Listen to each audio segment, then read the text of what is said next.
Hey, this is Ruthie Oberg with a devotion from history. Well, it's official. According to the United States Patent and Trademark Office, January 21st is National Hug Day. The holiday was founded in 1986 in Carroll, Michigan by Reverend Kevin Zaborny and has since spread to Canada, England, Australia, Germany, and Poland. The Reverend bases the idea of his holiday off of biblical precedent.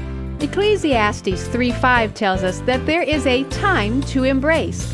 And in Mark 10:16 we find that Jesus took the children in his arms, placed his hands on them, and blessed them.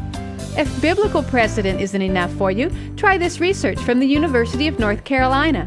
One extra 20-second hug can make a huge difference in how happy and relaxed you feel. Hugging has no unpleasant side effects, and it's all natural.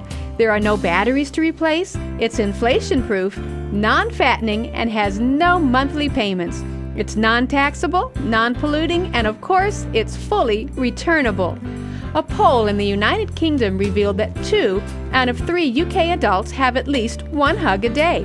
The Scots are the most frequent huggers, with 26% of them hugging more than 5 times a day, and Londoners are not far behind at 24%. The Welsh? Not so touchy-feely, however, with 10% of the respondents in Wales sadly never receiving hugs. That reminds me of an elderly lady at my church. When I gave her a hug one Sunday, she responded, "You know, I look forward to church because these are the only hugs I get all week." So hey, on January 21st, National Hugging Day, go out of your way to make sure the people you come in contact with are sufficiently hugged.